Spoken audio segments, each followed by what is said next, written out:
What's up, everybody? Welcome to another episode. This is Tony Blanco here, sharing information that I wish 10 years ago somebody would have told me. It would have made me feel a lot more comfortable as an 18 or 19-year-old man, knowing what's to come, or at least what my mindset is at this point in the game. And just the stuff that I should have known and should have been doing 10 years ago. Before we get into the questions, I want you to understand the format of this video. I wrote these questions down about 10 minutes ago. And how I'm going to answer them is off the top. It's all impromptu. It's like a freestyle rap, okay? I'm looking at the questions for the second or third time ever, and I'm answering off the top, okay? I'm gonna be sharing with you my thoughts unfiltered, and we'll go from there. I got these questions by using the internet, just seeing what young men are actually looking for in terms of self-help and motivation and how to become a better version of themselves. So without further ado, let's begin. First question is, how can I improve my physical appearance and overall attractiveness? First thing that comes to mind is grooming yourself, taking care of how you look. Learn how to do your own facial hair.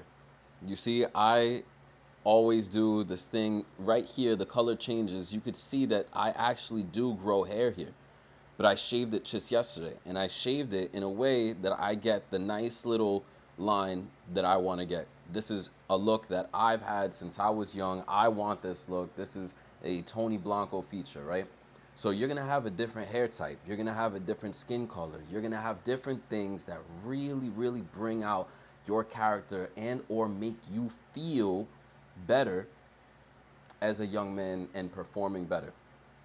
There's a quote that my friend E told me a while ago, and me and my cousins, we laugh about this because of how true it is and how perfect it is.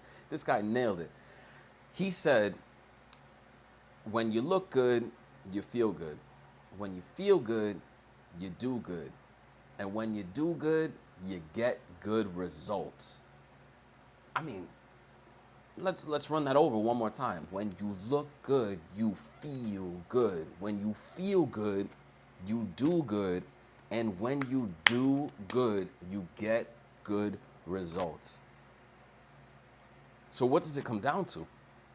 Making sure that you look good so that you feel confident, so that you feel better and do better and get a greater result out of life and in anything that you are doing. Besides self-care and self-grooming, right? Cut your nails, you do that yourself, okay? Take care of all the little details, the minute details that you can take care of. So I take care of my eyebrows, I take care of my facial hair. I've tried cutting my hair before, and you have to understand what your strengths and what your weaknesses are. A weakness of mine is definitely cutting my hair. I tried it a couple times, it does not come out that good. And in Pennsylvania, where I lived before, the haircuts just were not coming close to where I live in South Florida now, where every haircut I get is just, every time I go and get a haircut, I feel absolutely fire after. And back to what my friend E said, he said that quote that I shared with you, but one day, and this is a very close friend of mine, so I have multiple quotes on him. He told me one day, he said, there's something up with you. I know that there's something going on. And I was like, yeah, how could you tell that? And he's like, because you haven't gotten a haircut in a while, brother. You should go and get a haircut. I said, you know what? Maybe he's right, especially if I was feeling low, which I was, and he was able to detect that, being such a close friend of mine. I'm not about to negate any sort of advice when I know that it's coming from somebody who I truly care about and that they truly care about me. I'm willing to try it. I'm willing to experiment, okay? So I went and got a haircut. Surprisingly enough, I felt absolutely phenomenal. And this haircut that just happened about a week ago was the same type of scenario. I was letting myself wolf it out a little bit. I had the facial hair. I had my hair a little overgrown. And I thought about my friend E. And I thought about what he said. And I looked at myself in the mirror and said, okay, I need to go get a haircut today. It'll make me feel better. It will make me perform better in every aspect of human endeavor. Where I am this week is much better off than a week ago where I made my previous YouTube video, and I agreed to myself, a promise to myself and to you, that I would be putting out new content every week. You see this on YouTube. This is my long form. On Instagram and on TikTok, I'm posting little short form videos of the long form video. So that being said, I appreciate your support. I'm going to keep it consistent. Keep your support consistent. Let's engage with each other. This is a community. This isn't just a one-way conversation. So I actually sent out a couple text messages earlier today to people who I know are engaging and paying attention. And I asked, what are some questions that you would like for me to answer? That being said, it's in the mixture here with what I got. I got a couple questions, so we're going to get into the next one. But before I do that, how can I improve my physical appearance and overall attractiveness? Because this is big. You look good, you feel good. Okay, now we know that, but how can you actually tangibly improve that? Your posture. Make sure you are breathing correctly from your diaphragm. Make sure your chest is out, your back is straight, and you keep your head held high. When you walk into a room, you command and demand respect. You command and demand attention because of how you look, because of how confident your stride is. Andrew Tate says that you need to learn how to fight, not so that you can fight, but so that you look like you are confident and capable of defending yourself, and less people will mess with you and try you. You understand? So that's something that goes into play as well. I have been lifting weights for years now, about 2 or 3 years consistently. And, people can say whatever they want to say, man. Sometimes I drop off for this, or I had an injury, or whatever the case may be. I'm only 5'8". I'm not this giant, bulking, muscular guy. But I'll tell you what, I do have a six-pack. I do have an absolutely flat tummy. And anybody who has me on Instagram knows this. So I'm very proud of how I look. It helps me to feel better. It helps me to operate better. And it helps me in every other realm. So find something that you actually enjoy doing and find the discipline to do it, okay? If you say, I'm gonna go into the gym and I'm gonna start weightlifting, and you start weightlifting, but you really hate it, you really don't like it, but then there's running, or there's swimming, or there's playing soccer, okay? Messi, I don't know if this guy actually lifts weights, but I know he's running every day. I know he's very good at soccer because he's completely dedicated and does it every single day. And that's his exercise. That's what makes him feel better. You understand? So find something that you actually like doing, that you're going to keep doing. Yoga, meditation, that's for your mental, of course, and we'll get into that in a little bit. But do something that you do enjoy to a certain degree, that you are going to push yourself to stay disciplined with, okay? For me, it's lifting weights, doing some cardio. I do yoga, I do Tai Chi, and you have to find out what those things are for you. Next question. How do I manage anxiety and mental health challenges? I said in my last video that when I pray to God for strength, it's only logical for him to now put resistance in front of me for me to develop more strength. And so it really comes down to mindset. How do you manage anxiety? By understanding and framing it to yourself that it is a superpower. If you are overthinking about things, good. If you have anxiety about things, there's something your internal soul, your spirit is trying to tell you about the character that you are playing. You must make a change. Maybe you're doing something that shouldn't be done, and your spirit, which is in touch with infinite intelligence, actually feels some type of way and shakes you up and gives you anxiety. Are you going to ignore that or suppress that? Are you going to take pills or drink to shut that anxiety off? Or are you going to listen and be like, wow, you know what? Maybe I need to change. Maybe this activity that I'm about to do, or this person I'm about to hang out with, that I'm getting anxiety right now thinking about it, this feeling that I have is my gut, is my instincts telling me that I should not be doing this. So listen to yourself more, listen to your instincts more, and trust in your intuition, trust in your anxiety. If you believe you have social anxiety, work slowly towards the goal of being more sociable. being more able to read people and to have better relationships, to communicate better, because that is going to help you infinitely understanding people. Somebody has whatever it is that you want. If you want money, if you want relations, if you want to make love with a beautiful woman, you need to communicate with said person, whoever it is that has that thing. So learn people, overcome your anxiety by listening to yourself and working towards specific goals that you have. Mental health challenges, again, I believe truly it's just an internal thing. I've dealt with my bouts of sadness and I've had heartbreak. I believe that as an artist, I am a content creator. I make music. A lot of you already know this. If you Google my name, you'll find hundreds of songs of mine on Spotify and Apple Music. And I post about it a lot, on Instagram and TikTok. And all of it's accessible. You can listen to this anytime you want. The art that I am choosing to create in the moment, like right now, this is content creation. I am choosing to funnel my emotions into something productive. A lot of people struggle with mental health and they do self-destructive things. Do something that is productive to your goals, something that is productive to your life in general.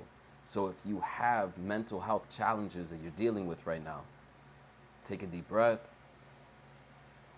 forgive yourself, love yourself, and by loving yourself, that doesn't mean accept yourself for what you are right now, but accept that you are who you are in the moment, but that you are going to work towards a better goal and you are going to apply effort to achieve said goals. So Trump also said this too. He said, if you're depressed, you need to work harder.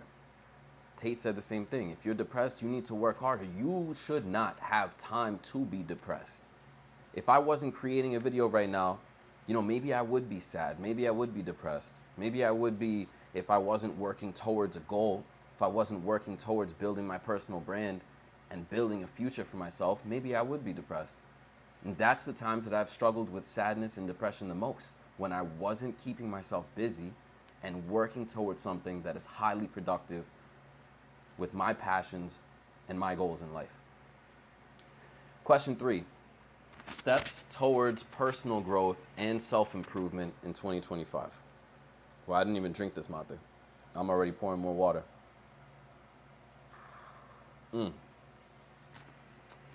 Steps towards personal growth and self-improvement.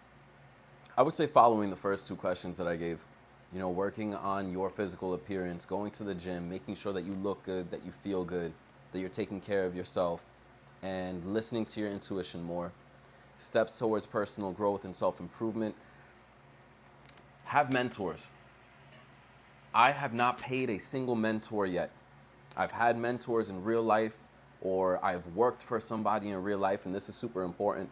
You don't ever want to work for somebody or listen to somebody and take advice from somebody who you wouldn't want to be like. I used to have this one mentor. He considered himself my mentor, but very, very shortly into our interactions with each other, which I was quite a bit younger at this point, I was listening to this 40-something-year-old man telling me about how to live this ideal life. And when I met his wife, I said to myself, is this really the life that I want to live? Because I'm listening to this man tell me about how to live an ideal life, and I've lost respect for him after meeting his wife and how they interact with each other, seeing how he interacts with the people around him, and understanding more about him. He wasn't physically fit. He didn't have a 6-pack. Like, these are things that I want. These are things that I'm working towards, So have mentors, models of people that you can follow to a certain extent. My models right now that I'm working towards being more like are Myron Golden, who teaches business and theology. So he teaches business from the Bible. Trump, who's literally become the president of the United States 2 times, not in a row, which is an extremely hard feat to accomplish, right? With all of the hatred towards him and all of the media attacks towards him and everything, he has done some things that seem to be absolutely impossible, but he has overcome those challenges. Whether you like his politics or not, which I don't see 100% why you would close out somebody because you don't like what other people are saying about them. I think that that opens up something within yourself that you need to take the time to actually look into people yourself and deduce your thoughts about them without allowing yourself to be hypnotized by what the media is saying or what other people are saying, because the majority of the people are stupid. The majority of the people are sheep. You have to understand that. A lot of people are not intelligent. And if you look at percentages of people with high IQ, you'll realize you are surrounded by morons, you're surrounded by idiots at all times. It's up to you to be different. The fact that you would even listen 15 minutes into a video about self-improvement or look up a video about self-improvement or care about improving yourself shows that you are already in a higher echelon. You're in a different caliber than most of the people around you. If you ask people around you what they think about self-improvement, they'll probably put it down. They'll probably say things like, oh, what? Only stupid people listen to that stuff. Why would you read a book about self-help? And what are they going to do? They're going to go get drunk? They're going to go do drugs? They're going to go play video games? What are they going to do? Don't care about the opinions of sheep. If you aspire to be a lion, if you are a lion, don't listen to that crap. So steps towards personal growth and self-improvement. Find models in your life like Andrew Tate or Myron Golden or Trump or now I'm veering off of things that I like and I'm just saying like random things out there like Brad Pitt or Bad Bunny or whoever it is that you deem is successful. Understand that they are following a model and success leaves clues. So look at the people who you deem is successful and that you would like to be like, that you have a great deal of respect for, and look at how they live. Look at how they got to where they live. Look at what they've done to get there. A lot of people will say things as an easy excuse as to why you shouldn't want to get rich or why you shouldn't want to succeed in life. And they'll say things like, oh, they were born rich. They came from a rich family. I promise you, when you look at statistics, most people who were born rich lose the wealth that their family worked so hard to gain. It takes a special individual to be born rich and keep the wealth within the family. Most successful people worked themselves to get there. And their children are more than likely statistically going to lose it unless they teach them the right way or their child has the correct ambition and has the correct genetics to actually go forth with wanting more out of life. That takes something special. So don't allow for other people to give opinions on things that they know nothing about, that they're trying to make excuses to avoid the hard work, because this is very hard. To be somebody worth mentioning and to be somebody who people respect and admire is an incredibly hard thing to do. And most people will make excuses, go right over it, and live their shitty little lives, born broke, stay broke, die broke. And we don't want that. That's not what we're here for. We're here to accomplish more and to improve ourselves to the absolute fullest extent that we can. So that's my answer for that. Steps towards personal growth and self-improvement. Find mentors, not people that have to be in real life, but people that you aspire to be like, and look at how they got there. And also, when it comes to real life, understand that when you take a job and when you're learning from somebody, it's very difficult for us as young men to work for somebody who we don't respect and don't want to be like. If that is the case for you right now, if you're struggling with that, you know you're working for an absolute moron. Look to work elsewhere. Start your own thing. Absolutely. Yes, 100,000,000%. But if right now you're not ready for it, or you're not yet paying your bills with your thing, and you need to supplement your income by working a part-time or working a job for somebody else,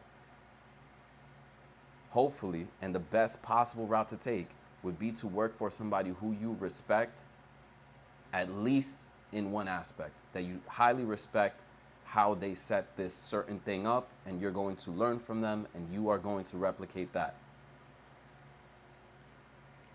Number 4, how to develop healthy masculinity and positive relationships.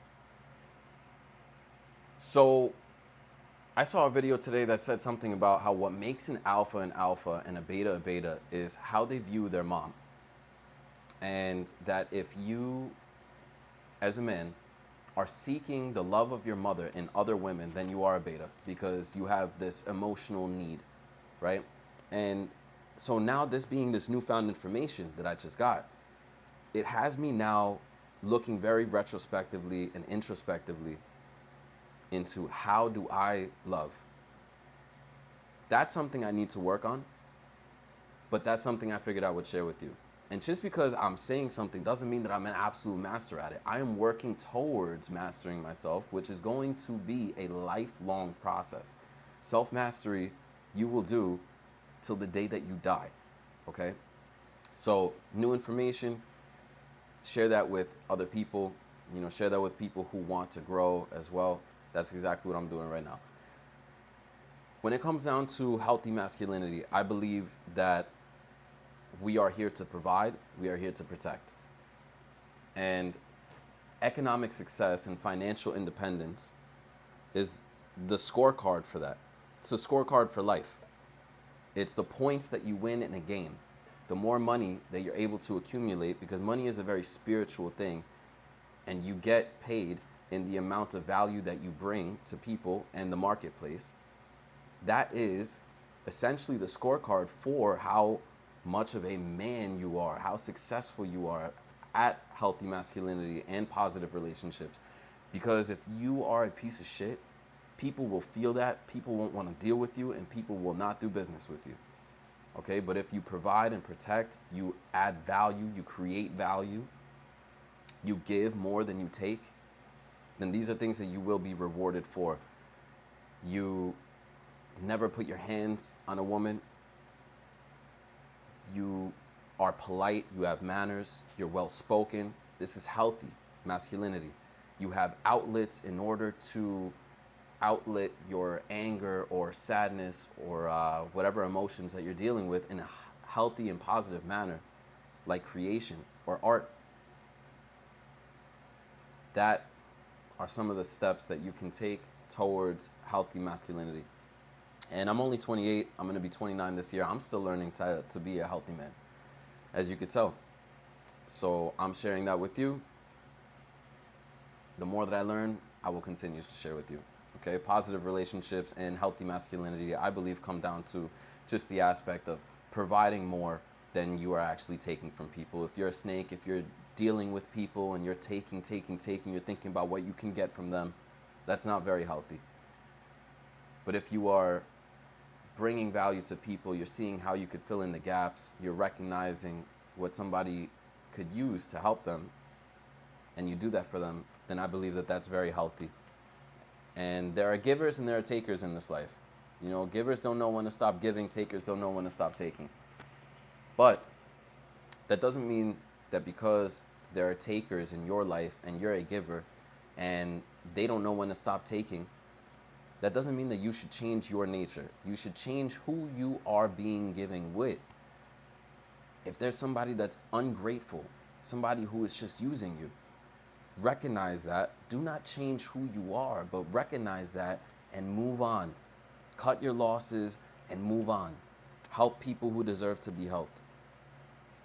One might say, but everybody deserves to be helped. And that's not true. That's not true. You know that's bullshit. Help people who deserve to be helped. And how do you know if they deserve to be helped? You can feel it. Most of the time, 9 times out of 10, your gut feeling is the correct one. Your instinct is the right one.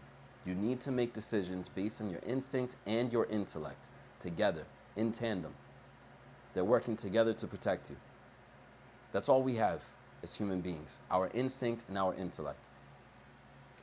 Effective habits to become my best self in 2025. Fitness, nutrition, desire, desiring more out of life, pursuing more to achieve more out of life.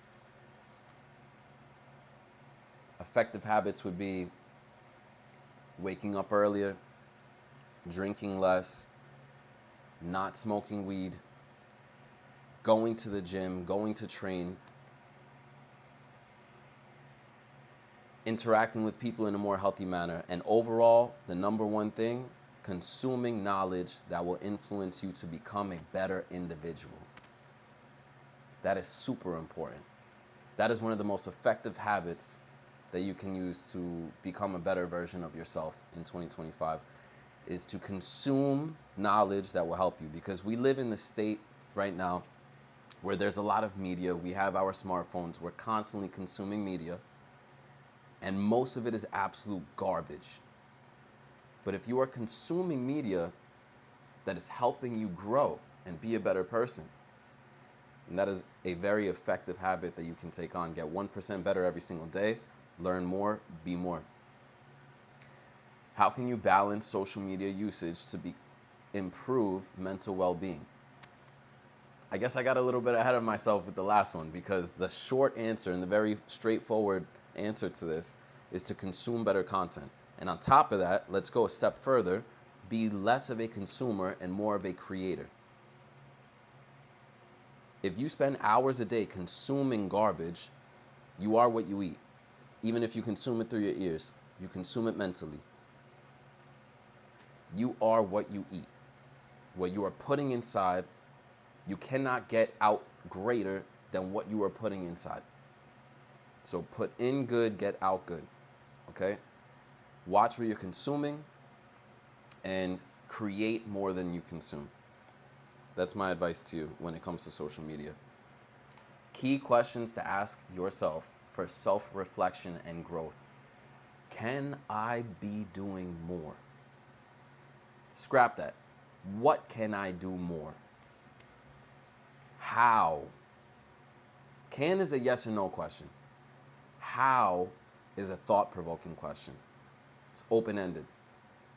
How can I achieve more? How can I do more? How can I achieve my goals? These are the questions that you should be asking yourself. How questions. And then really think and ponder and write down the answers. Put pen to paper, man. Take notes. Yeah, that's cool in your iPhone and your phone. But the real deal thing is writing with your hand and putting pen to paper. That brings it into existence. That brings it into reality. Key questions to ask yourself for self-reflection and growth. How can I do more? How can I achieve more? And the last one, overcoming procrastination and boosting productivity. In NLP, there's something called the swish method or swish pattern. I just learned it today, so I'm more than eager to share with you, but the actual term might be incorrect. Just what I'm about to share with you, this is the correct part. What it's actually called, I know it's swish something. Hear me out. Overcoming procrastination and boosting productivity. Think, do it now. Do it now. Okay? Tell yourself to do it now. Let your internal voice push you to do something immediately once you have the thought that you need to do it. Don't sit there and get lounged back more and then keep scrolling. No, if you know you have to do something, do it now. Hit yourself with that intensity. Hit yourself with that, do it now. The swish thing that I was going to share with you is incredibly important, and I just needed a little bit of time to actually think of how to lay this out. You need to think about your ideal outcome, your ideal being, who you want to be. And when you are triggered or want to do something that you are so used to doing, your bad habit, you want to pick up a cigarette, or you want to overindulge in drinking, or you want to go and watch porn again, I want you to think to yourself, not about replacing that habit with a habit like doing 1,000 push-ups, because if you wake up at 4 o'clock in the morning and you want to do something, you have that impulse to do something that isn't good for you, it's improbable and illogical for you to go and do 1,000 push-ups at 4 o'clock in the morning, right? But what is logical and what is highly probable is that you envision and you think of your ideal self, and then you start talking to yourself. Is this what my ideal version of me is doing? What is he doing? Take those models that I mentioned earlier, create the most perfect version of yourself mentally, and now use it as the model towards success. You are about to sit down and overindulge on a Netflix.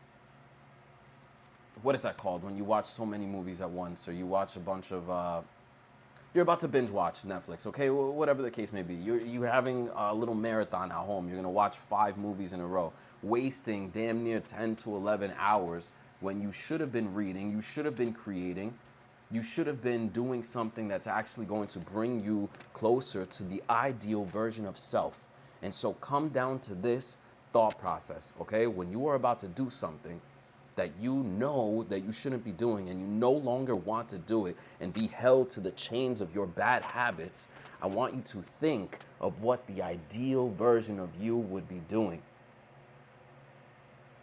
When you replace that thought of what you're being impulsed to do due to lack of self-discipline in the past and due to this addiction to this bad habit, I want you to think about your ideal self and whether or not he would approve, whether or not he would do this, and allow that best version of yourself mentally to guide you.